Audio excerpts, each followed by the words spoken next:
Em abril de 1945, tropas britânicas e canadenses invadiram os portões de um campo de concentração nazista localizado entre as cidades de Bergen e Belsen, na Baixa Saxônia. De acordo com os relatórios de inteligência, prisioneiros de guerra aliados foram mantidos lá. Sua missão era libertar os prisioneiros e seguir em frente, a caminho do coração do Terceiro Reich, Berlim. Nada poderia prepará-los para a brutalidade que estavam prestes a testemunhar em Bergen-Belsen. Dezenas de milhares de cadáveres em decomposição e pessoas moribundas, a maioria judeus, espalhavam-se pelo campo, mal parecendo seres humanos.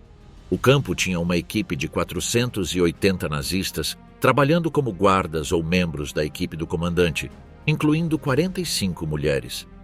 Mas não importa o gênero, esses guardas estão entre os criminosos mais cruéis e sanguinários que já viveram neste planeta.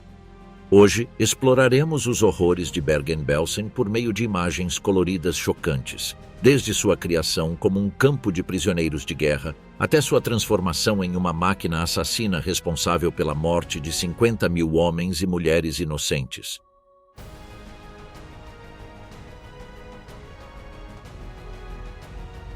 A vida nos campos de concentração nazistas, pior que a morte.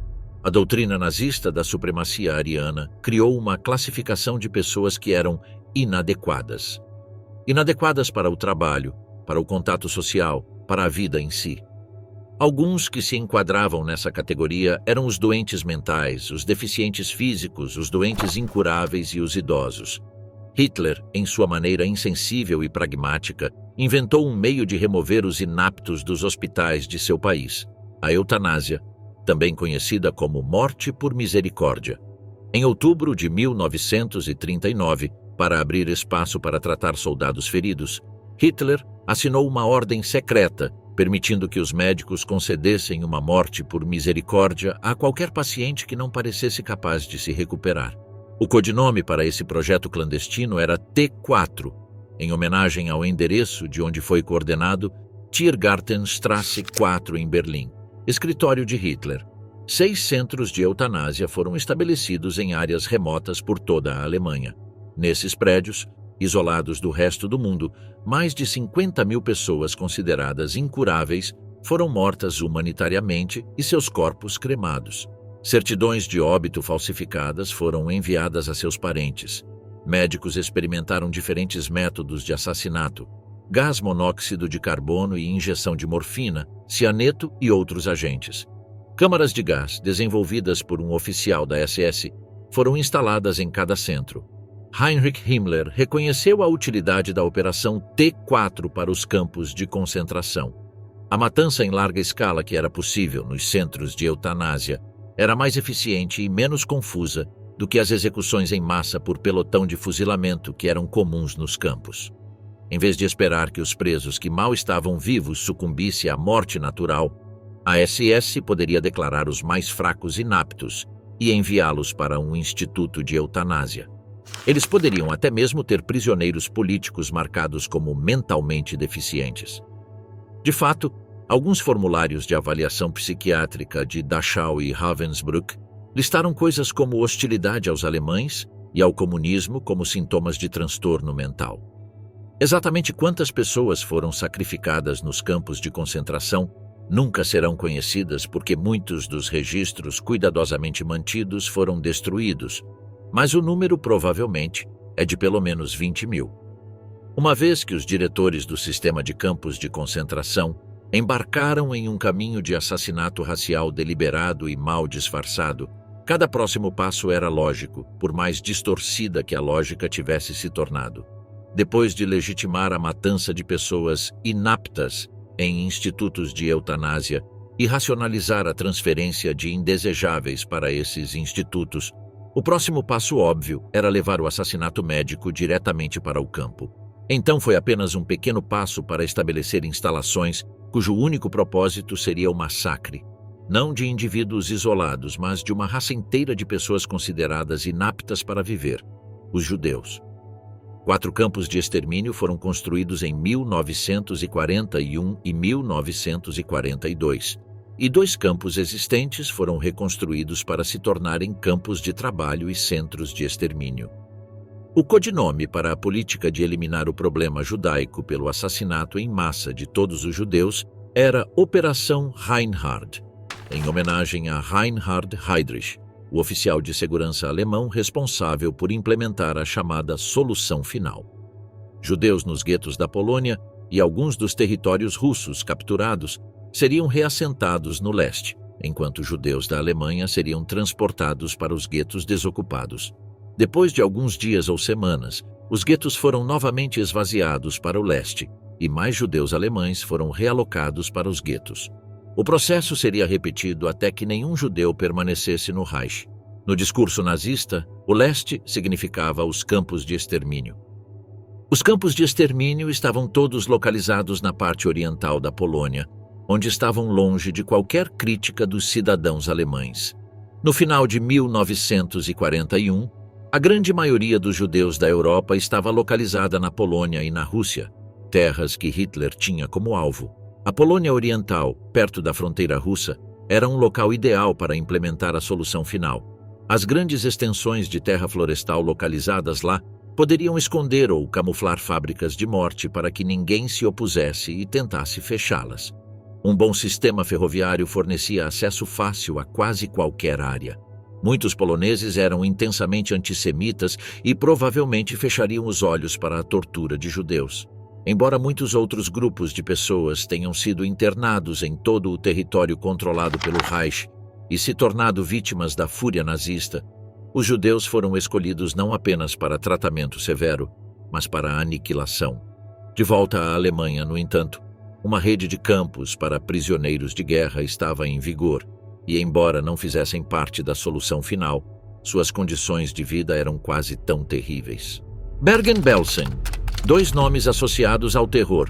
Os homens e mulheres que foram enviados para o campo de Bergen-Belsen, no norte da Alemanha, consideraram-no um posto particularmente bom e sentiram que o que estavam fazendo lá era certo.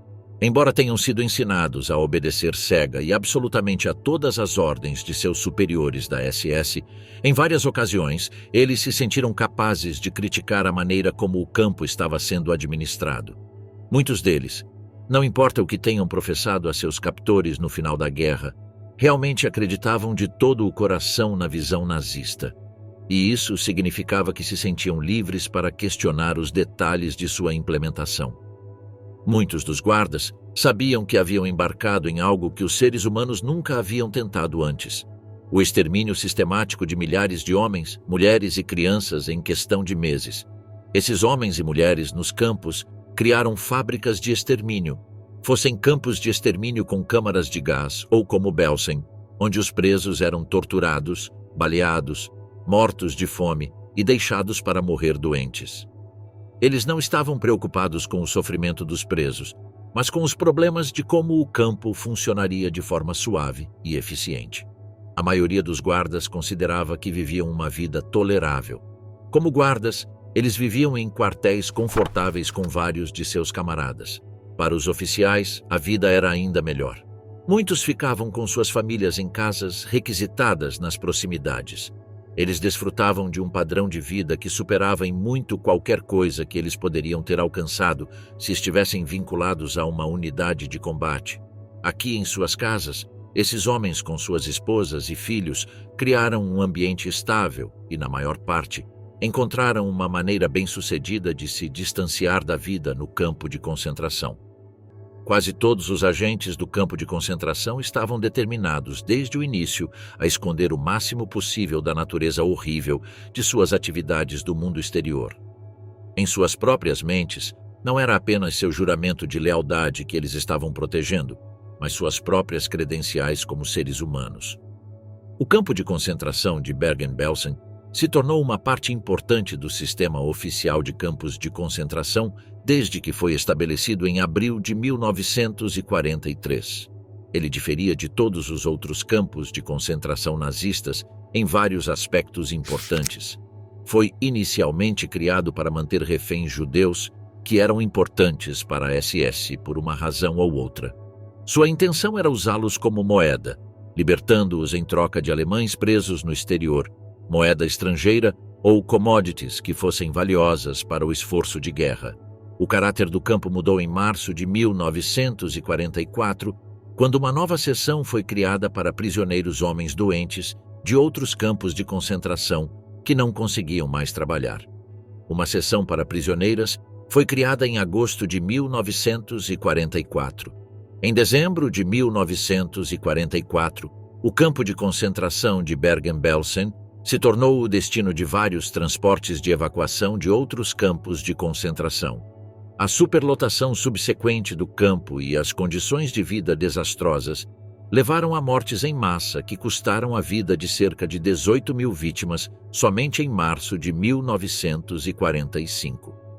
Isso sem contar os milhares que morreram durante as infames marchas da morte, onde os prisioneiros eram obrigados a caminhar de campos como Auschwitz para outros campos mais protegidos na Alemanha.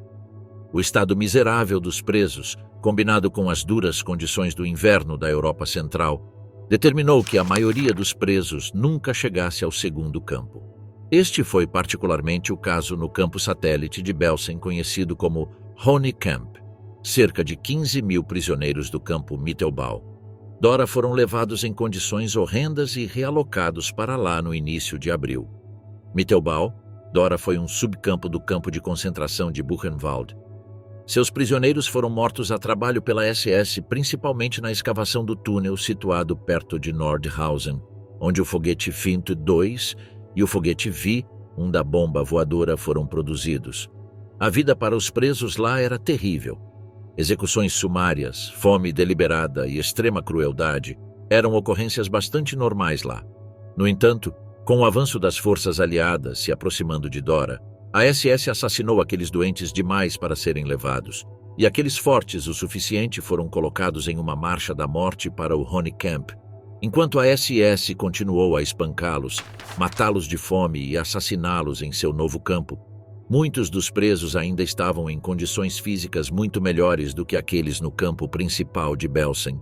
Pelo menos 52 mil do total de cerca de 120 mil prisioneiros em Bergen-Belsen morreram de fome ou doença, dos abusos que receberam da SS ou dos efeitos imediatos de sua prisão após sua libertação.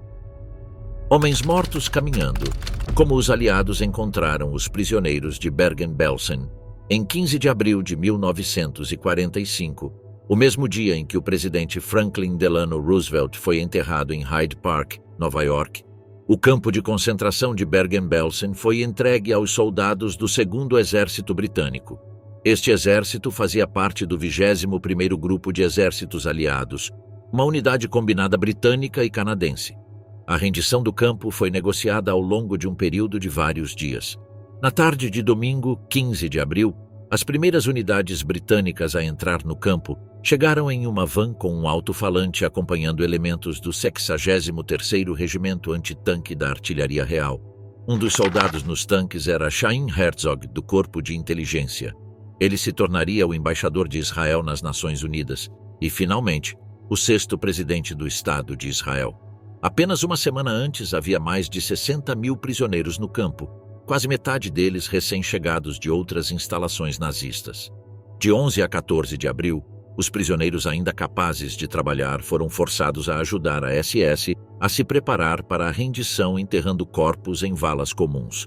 Esta deve ter sido uma das visões mais horríveis conhecidas pela humanidade. Então os nazistas se esforçaram para amenizá-la, tocando música. Os soldados britânicos aprenderam com os prisioneiros que, durante essa tarefa angustiante, os guardas da SS entregavam instrumentos musicais aos prisioneiros. Enquanto 2 orquestras de prisioneiros tocavam música dançante, 2.000 presos arrastavam os cadáveres usando tiras de pano ou tiras de couro amarradas aos pulsos ou tornozelos. Este espetáculo monstruoso durou 4 dias, das 6 da manhã até o anoitecer. Ainda assim, havia 10.000 cadáveres em decomposição restantes no campo quando os britânicos e os canadenses chegaram. Os presos que sobreviveram para ver a chegada dos soldados aliados estavam sofrendo de fome, tifo e outras doenças. As circunstâncias eram tão terríveis que, no mínimo, outros 14.000 deles morreriam após a libertação. No dia seguinte à libertação do campo, mais de 100 ambulâncias conduzidas por voluntários civis americanos partiram em comboio da Itália para Bergen-Belsen, para ajudar a salvar os presos sobreviventes. 100 ambulâncias ainda não eram suficientes para transportar milhares, e os aliados tiveram que decidir qual dos prisioneiros tinha mais chances de sobreviver e quem estava além do ponto sem retorno. Os prisioneiros foram descritos pelos libertadores como uma massa densa de espantalhos emaciados e apáticos amontoados em cabanas de madeira e, em muitos casos, sem camas ou cobertores, e, em alguns casos, sem qualquer roupa. As mulheres estavam em piores condições do que os homens e suas roupas, geralmente, se tivessem alguma, eram apenas trapos imundos. Os mortos jaziam por todo o campo e em pilhas do lado de fora dos blocos de cabanas que abrigavam os piores doentes e eram erroneamente chamados de hospitais. Havia milhares de cadáveres nus e emaciados em vários estágios de decomposição, deitados sem sepultura. O saneamento era, para todos os efeitos práticos, inexistente. Fossas com trilhos de madeira funcionavam como latrinas, mas os internos, de fome, apatia e fraqueza, defecavam e urinavam onde estavam sentados ou deitados, mesmo dentro das cabanas de convivência. Eles não tomavam banho há meses, pois não havia água encanada nem eletricidade nas instalações dos prisioneiros. Para os britânicos, havia vários problemas a serem resolvidos após a libertação. O primeiro era impedir que o tifo se espalhasse. Ele já havia consumido centenas de prisioneiros e, em suas condições, afetaria o resto em pouco tempo. Em seguida, eles precisavam enterrar os mortos antes que o verão quente trouxesse cólera. Eles também precisavam de rações suficientes para alimentar os doentes no campo, que estavam morrendo de fome mais rapidamente do que de sua doença. Remover do campo do horror aqueles que poderiam viver com alguma forma de alimentação e enfermagem sistematizada também era uma prioridade, assim como ajudar aqueles que viviam a recuperar sua humanidade. Como eles logo aprenderam, essa não era uma tarefa fácil e, como uma força de combate, eles estavam despreparados para lidar com uma missão humanitária de tais proporções. Muitos dos prédios do campo foram reaproveitados para abrigar os prisioneiros doentes. Mas, a princípio, o exército britânico tinha apenas 8 enfermeiros para uma população de 20 mil pessoas doentes. Foi decidido que cerca de 300 agentes do corpo médico do Exército Real ficariam para trás para cuidar dos doentes em Bergen-Belsen. Esses pacientes sofriam das doenças mais virulentas conhecidas pela humanidade, e todos eles necessitavam de tratamento hospitalar urgente. Os 30 mil homens, mulheres e crianças poderiam não morrer se não fossem tratados, mas certamente morreriam se não fossem alimentados e removidos do campo do horror. Os doentes eram inicialmente colocados em camas sujas no chão, pois quase não havia camas disponíveis. Além disso, os poucos enfermeiros e corpos médicos não tinham termômetros, medicamentos, curativos, comadres ou qualquer um dos itens essenciais do tratamento médico. E o pior de tudo, eles não compartilhavam a mesma língua com os prisioneiros, então a comunicação era muito difícil. As crueldades indizíveis do campo de mulheres de Bergen-Belsen. Dos 55 mil guardas que serviram nos campos de concentração nazistas, cerca de 3.700 eram mulheres. Em 1942, as primeiras guardas femininas chegaram a Auschwitz e Majdanek, vindas de Ravensbrück. No ano seguinte, os alemães começaram a recrutar mulheres devido à escassez de guardas. A maioria das mulheres recrutadas para se tornarem supervisoras era de classe média a baixa, de origens não profissionais, e muitas delas não tinham experiência de trabalho anterior. Como um grupo, as guardas femininas não eram muito respeitadas por suas detentas, que muitas vezes eram educacional e culturalmente superiores.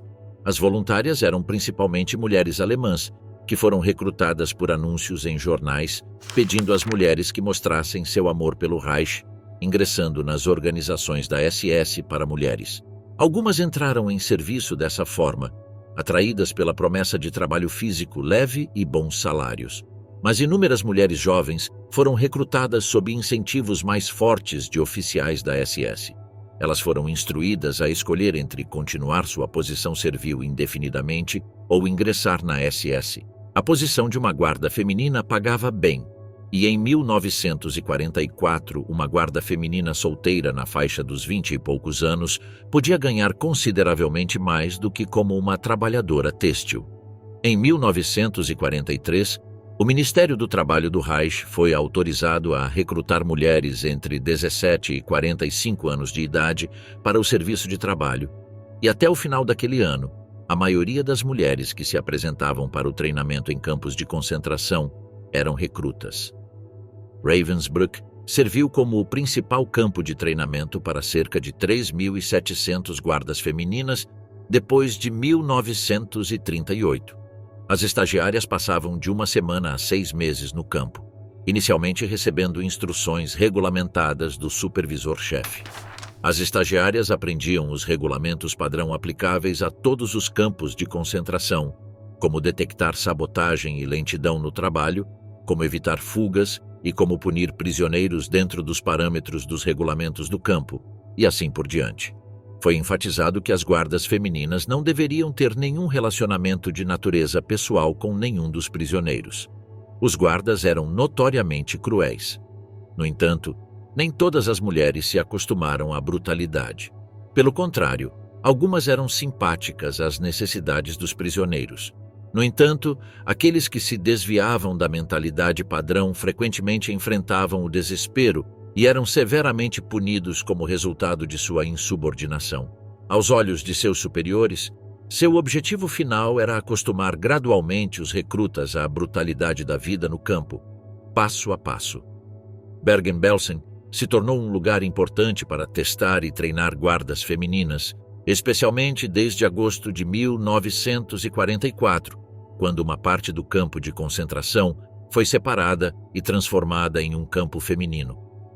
Entre agosto e o final de novembro de 1944, a SS aprisionou cerca de 9.000 mulheres e meninas nesta parte do campo. A maioria das mulheres e meninas que conseguiam trabalhar só ficavam no campo feminino por um curto período antes de serem transferidas para outros campos de concentração ou para os 3 campos satélites de Bergen-Belsen como trabalhadoras escravas. Durante os primeiros meses, as mulheres eram provisoriamente alojadas em tendas em um grande espaço aberto dentro do campo. Felizmente para elas, em novembro de 1944, pouco antes do início do rigoroso inverno alemão, uma tempestade destruiu completamente as tendas nas quais as mulheres estavam alojadas, e elas foram designadas para cabanas. Essas cabanas eram frias e infestadas de ratos e pulgas, mas ainda era uma melhoria em relação às tendas externas.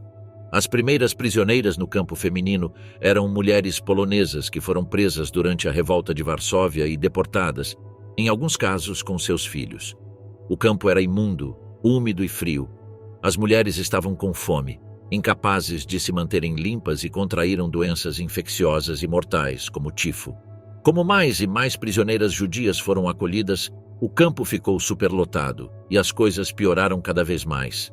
A maioria das prisioneiras posteriores eram judias polonesas e húngaras que foram transferidas de Auschwitz. Entre as mulheres que permaneceram em Bergen-Belsen estavam Margot e Anne Frank, que morreram lá em março de 1945. O testemunho escrito de Anne continua sendo um dos retratos mais assustadores da selvageria total que era a vida nos campos. Transferindo os métodos de Auschwitz para Bergen-Belsen, Josef Kramer e Irma Grese. Não apenas prisioneiros foram transportados de Auschwitz para Bergen-Belsen. Conforme a guerra progredia, ficou mais claro para os nazistas que os campos poloneses não resistiriam por muito mais tempo.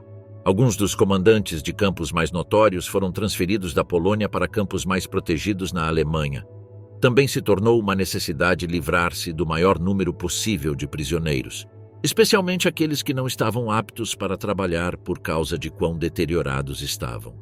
E embora Bergen-Belsen nunca tenha tido uma câmara de gás, como muitos outros campos de extermínio, os guardas e comandantes da SS desenvolveram seus próprios instrumentos de extermínio.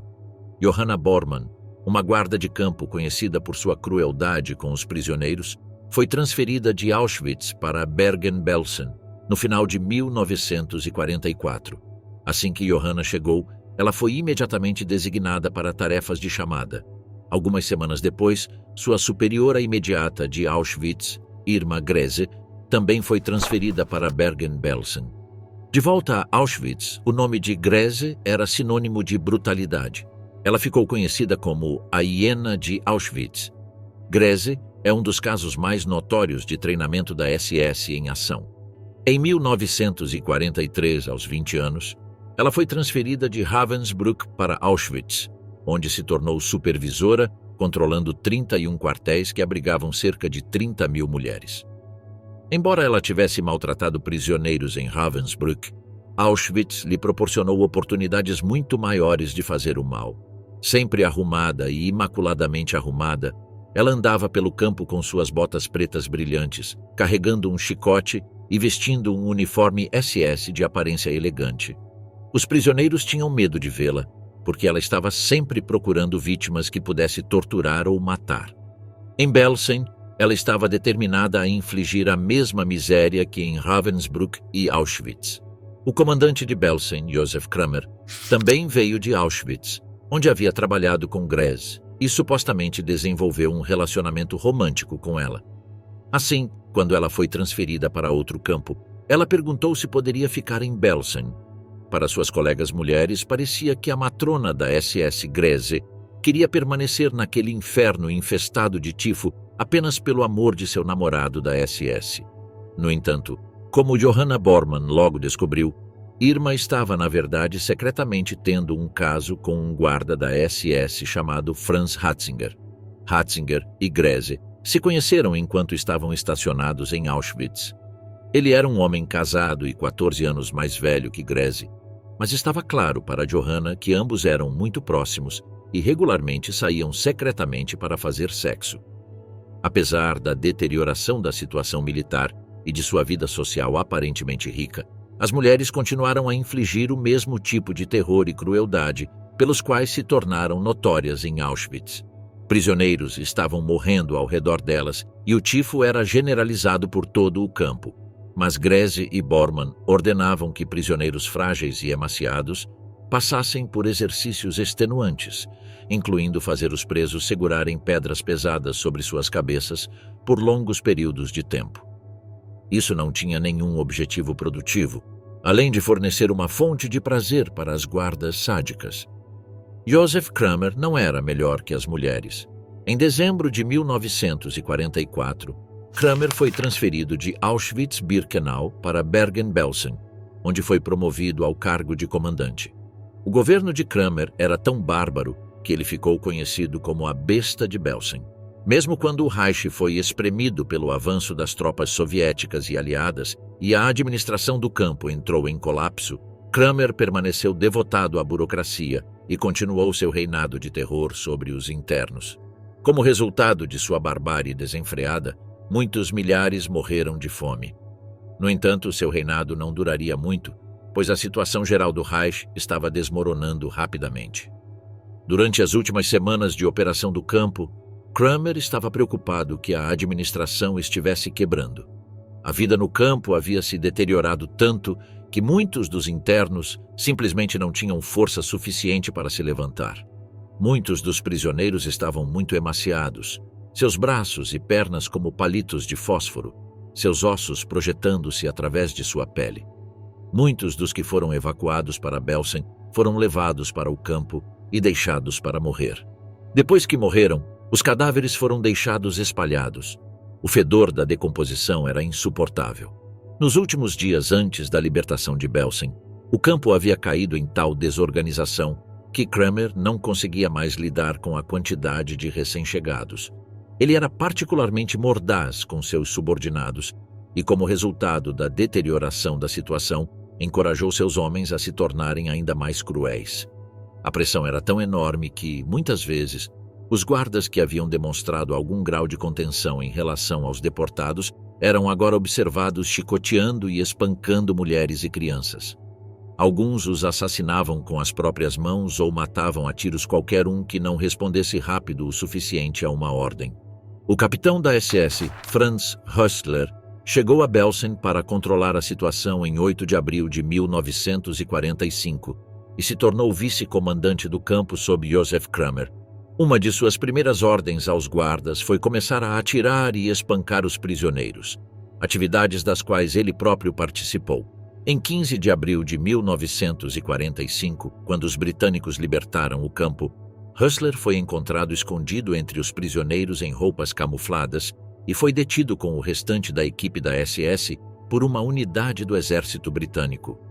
Kramer, Hustler e Irma Grese foram todos executados pelo carrasco britânico Albert Pierrepoint em 13 de dezembro de 1945. Acabando com o acampamento, mas não com os horrores.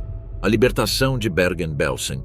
A libertação dos campos não acabou com o sofrimento. Milhares de pessoas que passaram fome, foram espancadas e trabalharam até a exaustão morreram na primeira semana de liberdade. Para muitos, seus corpos simplesmente desistiram. Para muitos outros, a comida rica que os socorristas achavam que os nutriria até a força era mais do que seus sistemas privados poderiam suportar. Em Dachau, a taxa de mortalidade diária nos dias seguintes à libertação foi de 200. Em Bergen-Belsen, foi de quase 500. Atacar Bergen-Belsen não estava entre os planos dos aliados. No início de abril de 1945, tropas da 11ª Divisão Blindada Britânica estavam se mobilizando pelo norte da Alemanha, perto de Hamburgo, na direção de Berlim. Era parte do empurrão final em direção à vitória dos aliados sobre as forças do nazismo. Em um ponto, eles foram recebidos por um homem alemão carregando uma bandeira branca. Ele alegou ter vindo de um lugar chamado Bergen-Belsen e solicitou uma trégua. Os oficiais britânicos encarregados da divisão não estavam interessados em negociar com ele, mas o campo de Bergen-Belsen estava mais à frente em seu caminho de avanço. Eles pensaram que era uma boa oportunidade para libertar alguns de seus camaradas que possivelmente estavam presos no campo de prisioneiros de guerra, sem disparar um tiro. Assim, eles concordaram em ir para Bergen-Belsen. Havia um porém. O enviado para negociar a trégua explicou que o tifo havia se instalado em um campo de prisioneiros ali e que havia o perigo da doença se espalhar além de seus limites. Em 15 de abril, soldados do 63º Regimento Antitanque foram os primeiros a entrar no campo de Belsen. Nada que eles pudessem ter visto nos 6 anos de guerra poderia tê-los preparado para o que encontraram dentro do campo. Quando os soldados aliados invadiram o campo em abril de 1945, encontraram 60.000 pessoas que estavam à beira da morte e 13.000 corpos insepultos. Por causa do surto de tifo e da falta de mão de obra, ninguém se preocupou em enterrar os mortos. Durante os dias e semanas seguintes, estima-se que 500 pessoas morreram todos os dias devido à epidemia de tifo em andamento que estava acontecendo no campo há meses. O dia 15 de abril foi um dia feliz para os internos do campo de concentração, mas seu sofrimento estava longe de acabar. Bergen-Belsen nunca foi concebida para se tornar uma instalação de extermínio. No entanto, devido às crueldades da guerra e à inexperiência dos soldados britânicos e canadenses que a libertaram, o número de vítimas foi anormalmente grande. E talvez o fato mais trágico seja que das 50.000 pessoas que morreram em Bergen-Belsen, cerca de 35.000 vidas foram perdidas apenas nos poucos meses antes da libertação. Esses judeus nunca souberam o quão perto chegaram de serem finalmente livres. Nas semanas e meses que se seguiram, soldados britânicos, pessoal médico e voluntários trouxeram um certo grau de ordem ao caos medonho. Os mortos foram enterrados, os doentes foram tratados e reabilitados, esqueletos quase mortos começaram a ter sua humanidade restaurada, e as crianças até começaram a se divertir e brincar novamente. Uma vez que a situação foi de certa forma contida, os britânicos voltaram sua atenção para aqueles que tinham sido responsáveis pelas atrocidades que foram reveladas ao mundo em abril de 1945. O mais importante entre eles era o comandante do campo de Belsen, na época de sua libertação, o capitão da SS, Joseph Kramer. Kramer estava no comando do campo de concentração de Belsen desde dezembro de 1944, tendo sido anteriormente um administrador sênior do campo em Auschwitz, onde supervisionou muitos dos gaseamentos de judeus no subcampo de Birkenau. Perto do fim da guerra, como Bergen-Belsen estava localizado no coração das terras alemãs, tornou-se um campo de recepção para muitos dos prisioneiros evacuados dos campos mais a leste, à medida que o exército soviético avançava para o oeste. Isso, é claro, resultou na superlotação crônica, fome e doenças descobertas pelas forças libertadoras britânicas. Essas condições foram ainda piores pelo regime brutal de Kramer, que lhe rendeu o apelido de Besta de Belsen. Durante seu tempo em Bergen-Belsen, o campo se tornou um dos mais mortais, talvez o mais mortal campo da Alemanha sem uma câmara de gás. Em 20 de abril, o campo foi atacado por 4 aviões de caça alemães, provavelmente alertados de sua posição pelos soldados alemães que foram autorizados a voltar para as linhas de frente pelos britânicos. Como resultado, 3 enfermeiros britânicos morreram e o suprimento de água do campo foi danificado, o que por sua vez provocou mais mortes por desidratação. Nos dias seguintes, os prisioneiros sobreviventes foram despiolhados e transferidos para um campo do exército alemão Panzer nas proximidades, que se tornou o campo de deslocados de Bergen-Belsen. Durante um período de 4 semanas, quase 29 mil sobreviventes foram transferidos para o campo de deslocados. Antes da entrega, a SS conseguiu destruir os arquivos administrativos do campo, erradicando assim a maioria das evidências escritas. Os britânicos forçaram o antigo pessoal do campo da SS a ajudar a enterrar os milhares de corpos em valas comuns. Era a mesma tarefa que a SS havia pedido aos internos repetidamente no passado. Os britânicos sabiam disso e deram ao pessoal da SS o mesmo tratamento que deram aos prisioneiros judeus e poloneses antes. Os homens da SS receberam rações de fome, não foram autorizados a usar luvas ou outras roupas de proteção e foram continuamente gritados e ameaçados para garantir que não parassem de trabalhar. Alguns dos corpos estavam tão podres que braços e pernas se separaram do tronco. Em 2 meses, 17 membros da equipe morreram de tifo por serem forçados a manusear os corpos sem proteção. Outro cometeu suicídio e outros 3 foram baleados e mortos por soldados britânicos após tentarem escapar. A verdade vem à tona. Os julgamentos de Belsen. Os chamados julgamentos de Belsen aconteceram 5 meses após a libertação do campo e foram os primeiros do gênero, realizados antes mesmo dos famosos julgamentos de Nuremberg. O julgamento de Belsen atraiu considerável atenção da mídia internacional. Deu ao mundo seu primeiro vislumbre real do horror insondável do Holocausto e da fábrica da morte que era Bergen-Belsen. Foi também a primeira ocasião em que um filme foi submetido como evidência em um julgamento de crimes de guerra. O julgamento durou 54 dias. Começou em 17 de setembro com a acusação e o discurso de abertura da acusação. Em 20 de setembro, o exército britânico exibiu um filme que eles fizeram das condições em Belsen imediatamente após a libertação. Isso provou ser extremamente eficaz e foi relatado que algumas das testemunhas mais impressionáveis tiveram que deixar a sala devido à natureza gráfica das filmagens mostradas. Em 21 de setembro, o tribunal visitou o campo em Bergen-Belsen. As evidências para a defesa começaram em 8 de outubro, com o discurso de abertura do réu, comandante Joseph Kramer, que também testemunhou. Os discursos de encerramento foram feitos de 7 a 12 de novembro, seguidos pelos argumentos finais da acusação em 13 de novembro. A sentença ocorreu em 17 de novembro de 1945. Os historiadores são muito críticos dos julgamentos de Belsen, que foram feitos às pressas e sem preparação adequada. Nenhum dos guardas da SS que fugiram do campo após o cessar-fogo em 13 de abril foi procurado. Em vez de depoimentos de testemunhas oculares, em alguns casos, apenas declarações juramentadas estavam disponíveis no julgamento. Algumas testemunhas se contradisseram no interrogatório, enquanto outras não conseguiram identificar os réus como os perpetradores dos crimes em questão. Um ex-presidiário, Oskar Schmitz, foi erroneamente acusado como um homem da SS e não teve chance de esclarecer isso antes do início do julgamento. Por sua vez, os advogados de defesa alegaram que a prisão dos réus foi ilegal, pois contrariava a promessa de livre retirada contida no acordo de cessar-fogo.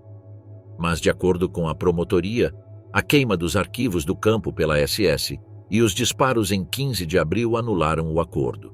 Em 17 de novembro, o tribunal condenou 11 dos réus à morte por enforcamento. Outros 18 foram considerados culpados e sentenciados a penas de prisão de 1 a 15 anos. Erich Zodel, um dos guardas do campo, foi condenado à prisão perpétua, mas foi executado 13 dias depois, após um julgamento militar separado em agosto de 1945, que o considerou culpado de assassinar uma prisioneira após a libertação. O famoso carrasco britânico Albert Pierrepoint foi nomeado pelo exército britânico para executar os enforcamentos. Apesar de ser um oficial de baixa patente, o exército determinou que ele deveria ser tratado como o posto equivalente de tenente-coronel. Ele foi levado de avião para a Alemanha para a tarefa específica de conduzir as execuções e colocado em um hotel luxuoso, onde era recolhido por jipe todos os dias para ser levado para a prisão. Um total de 191 homens e 10 mulheres foram enforcados em Hamelin. Mais um homem, Théophile Walassec, que foi baleado. Albert Pierrepoint realizou todos os enforcamentos sozinho e com grande profissionalismo. Ele foi auxiliado na tarefa pelo sargento-major da companhia Richard Anthony O'Neill, sargento James Hunter, Edwin James Roper e Alexander Hurry. Uma diretora ou vice-governadora britânica de prisão tinha que estar presente nas execuções femininas. A vice-governadora da prisão inglesa Strangeways, uma mulher chamada Wilson, estava presente nas 3 primeiras no dia 13 de dezembro de 1945. Além dessas pessoas, as execuções foram realizadas com um público muito limitado. Uma forca foi montada na ala oeste do prédio principal da prisão na cidade de Hamelin, na Baixa Saxônia. Esta ala foi mantida separada do resto da prisão. A forca foi modelada no design da prisão de Pentonville, em Londres, que tinha alçapões largos o suficiente para permitir enforcamentos duplos, que eram a norma lá. Os prisioneiros tinham permissão para os serviços de um ministro de sua religião antes da execução. Alguns dos prisioneiros rejeitaram esses serviços. Joseph Kramer foi executado em silêncio, mas sua amante Irma Grese não foi facilmente. Ela foi a mulher mais jovem a ser condenada à morte sob a lei britânica e se recusou a usar o tradicional capuz preto, tentando violentamente sacudi-lo. Ela queria poder ver o carrasco nos olhos dele até o último segundo, mas finalmente os guardas a seguraram enquanto Pierrepoint colocava o capuz preto. Então Grese, que tinha 22 anos na época, gritou "Schnell!", Zrenia, que significa rápido, enquanto esperava Pierrepoint puxar a alavanca. Mas não foi uma morte rápida. Pierrepoint, um carrasco experiente que supervisionava esses procedimentos por mais de 15 anos, colocou o laço errado no pescoço de Grese, causando-lhe uma morte dolorosa por estrangulamento, em vez de seu pescoço quebrar. Sua morte foi tão horrível quanto sua vida. Conclusão. Um dos símbolos que se tornaram para sempre associados à brutalidade sem sentido do regime nazista são as câmaras de gás, máquinas de morte concebidas para silenciosamente acabar com a vida de centenas de pessoas de uma só vez em apenas alguns minutos. No entanto, o caso de Bergen-Belsen prova que uma câmara de gás não era necessária para fazer o trabalho. Em Belsen, foi a crueldade dos guardas e o ódio desenfreado dos comandantes que transformaram seus nomes em sinônimos de assassinato. Cerca de 50.000 homens, mulheres e crianças pereceram devido aos constantes espancamentos e abusos, a falta de comida, alojamento adequado e uma maneira de manter uma temperatura corporal normal. As doenças infecciosas que se espalharam incontrolavelmente pelo campo em 1944 foram vistas pelos guardas nazistas como uma maneira bem-vinda de controlar a população do campo, apenas deixando as pessoas morrerem sem atenção médica. 3 homens e 3 mulheres foram executados como resultado dos julgamentos de Belsen, e muitos outros foram presos por vários anos. Mas seus danos à humanidade permaneceriam como um dos piores crimes do século XX.